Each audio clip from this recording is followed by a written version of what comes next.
This is Chesterton Radio, your home for podcasts of works by G.K. Chesterton, plus drama, comedy, mystery, science fiction, big bands, and much more.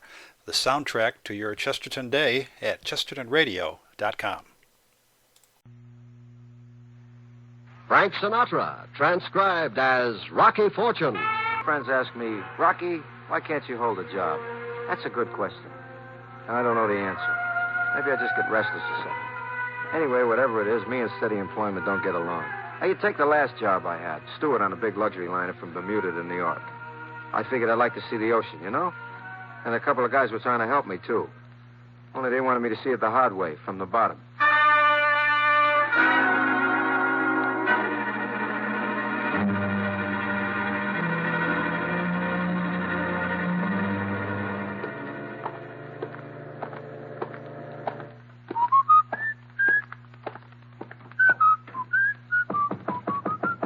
Come in. Pardon me, Miss Nightingale. This is sick bay, isn't it? Yes. Something wrong? My heart is going pitter-pat. I beg your pardon. Nothing, Blue Eyes. I'm the steward from A-Deck. I came for the pills. Pills? The Dramamine for Lady Droopsnoot. You know, the Duchess in A7. Oh, you mean Lady Harkness. Yeah, anything you say. Oh, you'll have to wait a moment for Dr. Harper. He'll be back. That's too bad. Is something wrong, Mr. Fortune. Rocky Fortune. No, why? Oh, you keep staring and winking. Oh, I've got something in my eye. I'm just trying to wink it out. Oh, you'd better let me take a look. Yeah. Oh, just sit down there in the light. How's this? Now, lean closer. Like this? A little closer. Does this make it? That's too close. Now, which eye is bothering you? Right now, both. Try the left one. Open wide. Ah. Your eyes, I mean. Oh. Ah. Don't be fresh. Don't be so beautiful. I don't see a thing. I do. Please, Mr. Fortune, you're not cooperating. I don't even know your name. My name is Helen Travers, R.N. For real nice? For registered nurse. Yeah. Now, about the eye, do you mind if I wash it out? Honey, you can do anything you want. Would you like to take out my tonsils or saw me in half? Anything, just name it. You're impossible. Hold still. There. Ow! That's for being so fresh. Something wrong, Miss Travers? Oh, hello, Doctor. The steward would like some Dramamine. Oh, seasick? You don't look well. I haven't looked well since I was 9. It's for a passenger in A7. A7? That's Lady Harkness, isn't it? That's right.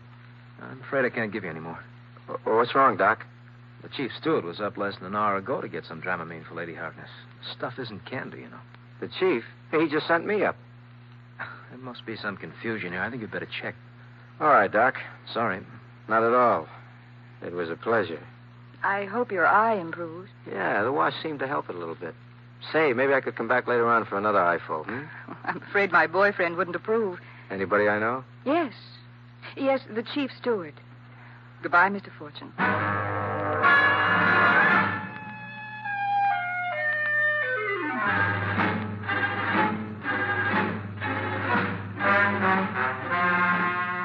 I walk out on deck, still thinking about Helen Travers RN, which stands for Registered Knockout, and leg it down to A-Deck. I get my hand on the doorknob of A7 when I hear something which ain't exactly music. Lady Harkness! Lady Harkness! Open up! Open up!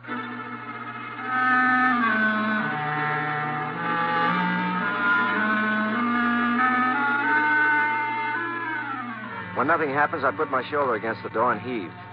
When nothing happens, I try the knob, and it opens. I practically fall into the cabin, which is dark in the inside of a coal miner's boot. The reason I fall is quite simple. Lady Harkness is stretched out on the broad loom like a dead lizard. I take one look and reach for the phone. Give me the ship's doctor, honey. Hurry. Hello, Doc. This is Rocky Fortune. I'm in cabin A7, and the place looks like Act 2 of Arsenic and Old Lace. You better get down here before... Oop.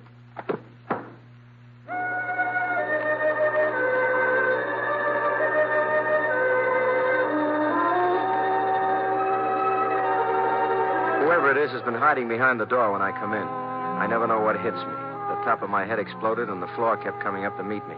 Only it took a long time to fall, and I must have had some crazy dreams on the way down. Rocky! Huh? What? Up here, on this cloud. Well, Helen, how'd you get away up there? I flew. Come on up. How? Fly. Are you kidding? Try it. You can fly. Spread your wings. Holy mackerel, I got wings. Flap harder. I can't make it. Maybe I've been grounded. Try again. That's it. Flap harder. I'm off the ground. Hey, I'm falling. Helen, I'm falling. Helen, I'm falling. Helen, Take it easy, Rocky. my wing, I can't fly. Who can? Come on, snap out of it. Hey, where am I? In sick bay. What happened? My arm? Your arm is in a cast. How come? You must have fallen and sprained it. Dr. Harper told me to put a temporary cast on it, just in case it's badly hurt. Gee, feels like lead. What hit me? I don't know. We found you stretched out on the floor of Lady Harkness' cabin. Well, how's the patient? I'll say, you look awful. We've been through that already. How do you feel? Arm hurt? Not bad. Yeah, let's have a look, huh? Well, it's a nice job, Miss Travers. Thank you, Doctor. Oh, Fortune, if you can make it, the captain would like to see you. What's on his mind? Well, I don't know for sure, Mr. Fortune, but I'd guess it's the $50,000 worth of jewelry that was stolen from Lady Harkness. I staggered down to the old man's cabin, feeling like somebody left me in one of those fancy washing machines with the dial set on rinse dry. When I get there, the reception committee included Lady Harkness, who is about 60, wears a tweed suit, and talks like an English Tallulah. The chief steward, who looks like a clothing dummy, and the old man. 350 pounds of human meanness. Close the door, steward. Aye. I believe you know Lady Harkness Aye. and the chief steward. We've had the pleasure. Sit down. Thank you. Thank you, sir. Thank you. Is this the man you saw, Lady Harkness? Young man, would you mind bending over? Me? You, up to it. Okay, but what for? Well, you see, it was dark and I'd been asleep. When I opened my eyes, I only saw this strange man leaning over me.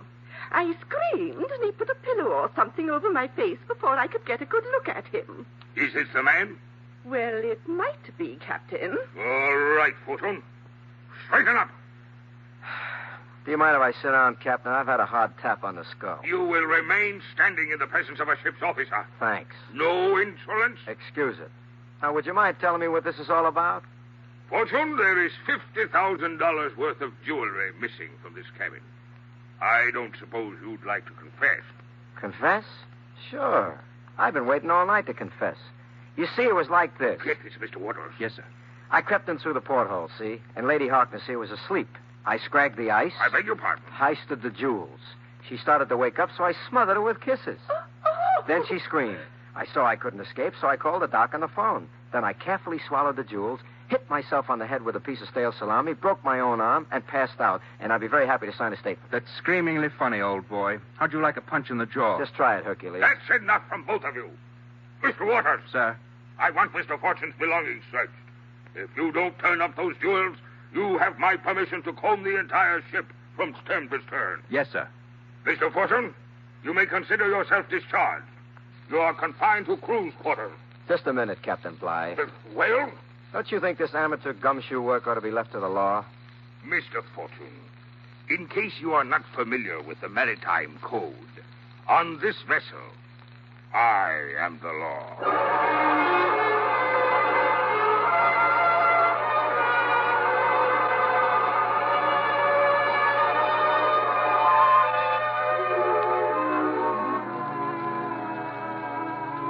I execute a very unflattering salute with my good wing and stagger back to my bunk where I fall into the sack like a dead man. Only trouble is I can't sleep. My head aches, my arm aches, and my heart aches. And about 1 a.m., after 3 hours of whirling like a drunken dervish, I climb out of the hammock and head for sick bay, figuring I can pick up some sleeping pills. I get to the sick bay door just in time to hear voices inside. Don't try to give me that. I tell you it's true, And I Larry. tell you you're a liar. Larry, please. Nobody's going to double-cross me, Helen, particularly not my own girl. Larry, you've got to believe me. I'll give you one more chance to tell me the truth. But I told you. All right, baby. You want to play rough. Larry. Now? Okay. Good evening. Am I interrupting something? Fortune, get out of here. You know, Emily Post says it ain't polite to hit a young lady unless she belts you first. Get out. You all right, Miss Travers? Yes. Please, Rocky, do as he says. Sure. Anything you say. Only before I go, Chief. Yes. Here. Rocky. I suppose they'll hang me for mutiny now. Oh, well, it was worth it.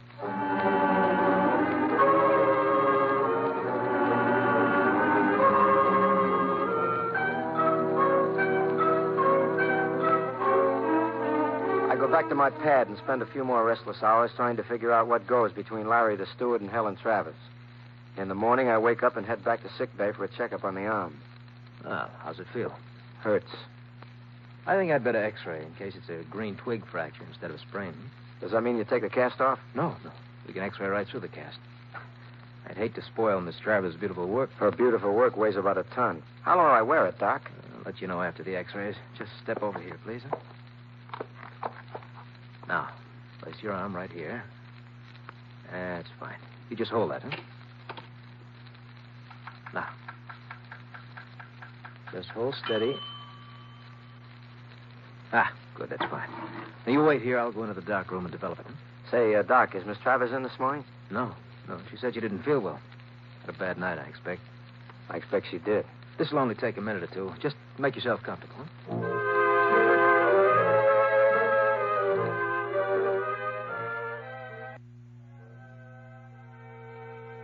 I sit down and slop my way through a couple of issues of National Geographic while the doc steps into the dark room. After a little while, I have a visitor.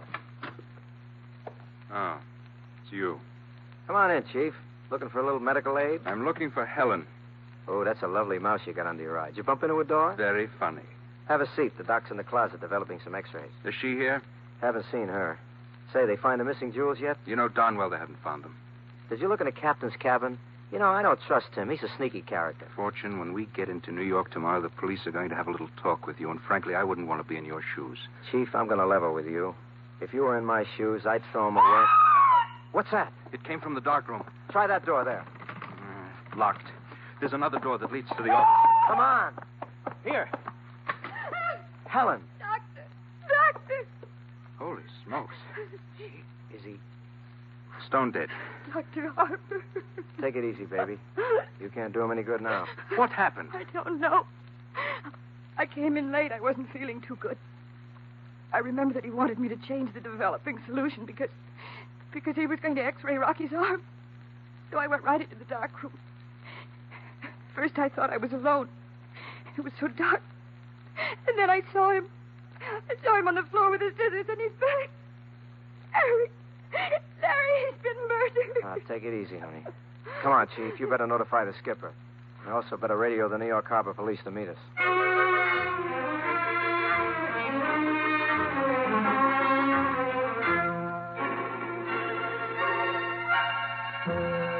While the chief steward goes over to phone the old man, it suddenly occurs to me that I'd better have a couple of ready answers. So I go back in the little dark room to take another look at Dr. Harper and snoop a little. Just when I think I've struck oil, the skipper barges in. Fortune, Yeah? I don't want anything touched. Just window shopping, Skipper. You are under arrest. What's the charge? Or don't you need one? The charge is murder. Now, look, Captain. You will be placed under guard in the forward lazarette until the police board ship. Just what makes you think I slipped it to Dr. Harper? You were alone with him when the chief steward arrived. He was in the dark room. You had plenty of time to kill him and go back to the examining room. And you'll have plenty of time to pay for it, too. The rest of your life, I predict, Mr. Fortune. I got news for you, Skipper. As a fortune teller, you got a crack in your crystal ball.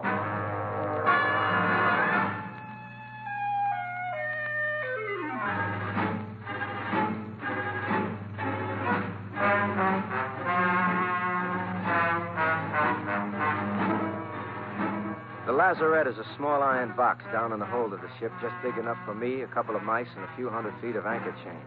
A couple of deckhands take turns guarding me, which consists of sleeping on a little cot just outside the bulkhead door. I get 3 square glasses of water a day and all the bread that me and the mice can eat. I am not happy. On your feet, Mr. Fortune. Well, well. And to what do I owe this pleasure? To the fact that I want to talk to you. Is that gun just a conversation piece, or do you always carry The it? captain authorized your guard to carry sidearms. I'm your guard for the next watch. Just the two of us? Just the two of us. How cozy. Get back against the wall and keep those hands above your head. Anything you say, Larry. I'm interested in what you say, Mr. Fortune. Concerning what? Concerning what happened to those jewels. How should I know? I say you've got them. You've been smoking Dramamine. I'll give you one more chance to start talking. And if I don't? I empty this gun at you. Wait a minute, Buster. That's homicide, remember? I can always say you tried to jump me. I don't get this. Is there a reward, or are you interested in those jewels for personal reasons? Just start talking. Okay, I'll talk. And make it good. I'll make it as good as I can. Is this good enough?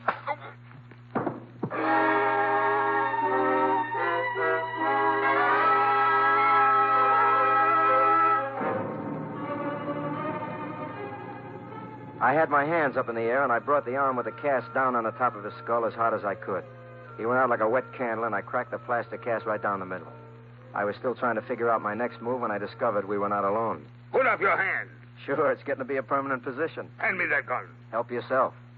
Robbery, murder, assaulting a ship's officer. You know, Fortune, we can make trouble for you. I suspected as much. You could save yourself some heartache by confessing where you hid the jewels. Why don't you ask the guy who heisted them? I suppose you can identify him. Your chief steward, sir. That's an interesting bit of information. Can you prove it? No. All right, Mr. Fortune. Back in the lazarette. Will you listen to what I have to say, at least? Save it for the homicide boys. They'll be coming aboard when we reach quarantine in the morning.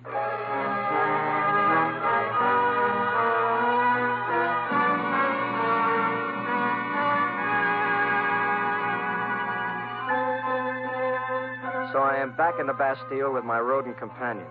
I spend the rest of the night trying to imagine what it's going to feel like when they sit me down in a Sing Sing Chippendale with wiring by Con Edison. Trouble? You'll excuse the cliche, but it shouldn't happen to two dogs because one dog couldn't handle it all. Along about daybreak, I'm nervously peeling pieces of plaster off my arm when I get the shock of my life. But before I can recover, somebody arrives. All right, Fortune. On your feet. I've been on them all night. Let's go. The police cutter should be here in 15 minutes. Now, look, Captain, before the gendarmes start working me over, I think I can crack this case. Uh-huh. I'm serious. I can chop the doc's murder in just 10 minutes. Will you listen to me? No. Well, can I at least get some medical attention? What for? This cast is falling off. And I'd hate to appear in the police lineup with a crummy cast. Might look like you twisted my arm. I'm not an unduly cruel man, Fortune. We'll let the nurse take a look at it. Atta boy, Captain. I knew that underneath that rough exterior that beats a heart of solid stone.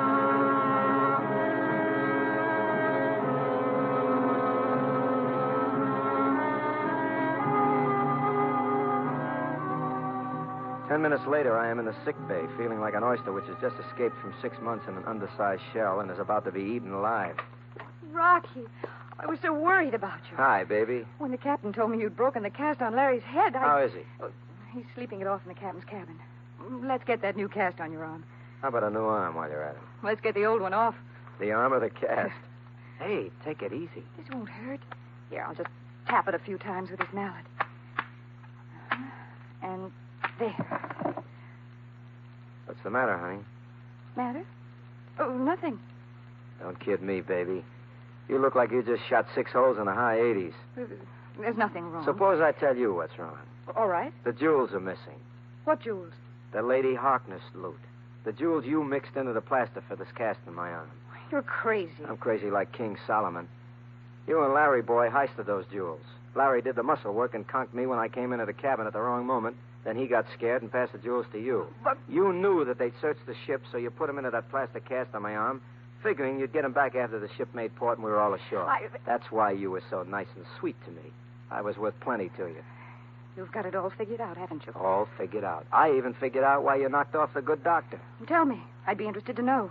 You didn't plan on us taking any x-rays of my arm in the cast. And you knew the x-rays would show those jewels and they would fix your cute little wagon, but good. So you knocked him off and ruined the plates. I noticed the ruined plates in the dark room. Finished? I ran out of gas.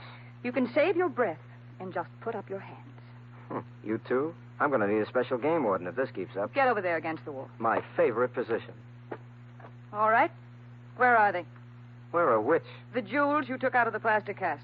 That's an interesting question. I'll give you just 5 seconds to provide an interesting answer. I don't hear you, baby. 1, I can always say you tried to escape. Such a pretty girl, too. 2, I'm ready to pull this trigger, Rocky. Young and tender. 3, I mean it. Too young to have to die. 4. In the electric chair. All right. 5. Hold it! Grab her! All right. Go. Quiet down, miss. You okay, Fortune? Okay, Skipper. Except for a slight heart attack. You heard what she said? I was listening through the porthole. So, what kept you? Well, I just wanted to give her enough rope to hang herself. You nearly gave her enough to include me. Oh, sorry. You know, I must apologize, Fortune. Until you showed me how the jewels had been hidden in your cast, I really didn't believe a word you said. Forget it. I got a dishonest face. Well, naturally, if there's anything I can do to make up for it now... Just one thing, Skipper. About my job. You remember how you threatened to fire me? Yes. Well, fire when ready, Gridley, because if you don't, I quit.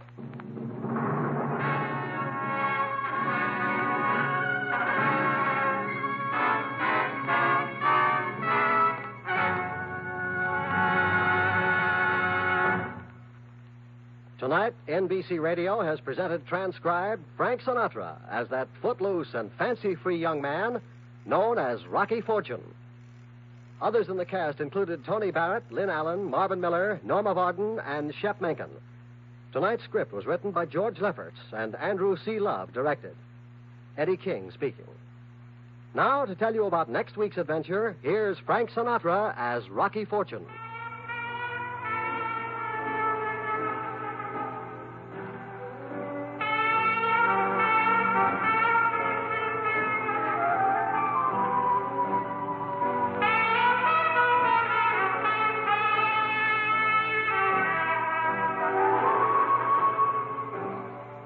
Sometimes I don't know what this younger generation is coming to. Did I ever tell you about the 10-year-old cowboy who held up the stagecoach with a water pistol and got away with 50 grand? Of course, I thought the kid was only kidding. But as the man in the hot seat said, brother, was I in for a shock. I'll tell you about it next week. See you around. Next week, then, tune in again when Frank Sinatra returns as Rocky Fortune.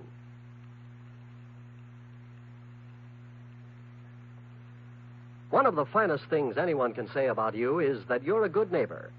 That spirit has been a tradition in American life all through the years. Today, in hundreds of cities, this spirit of goodwill is expressed in a different way. It's expressed in our support of the local community chest or United Fund. This support is the modern way of being a good neighbor. Through your community campaign, you can make just one yearly contribution that takes care of many needs.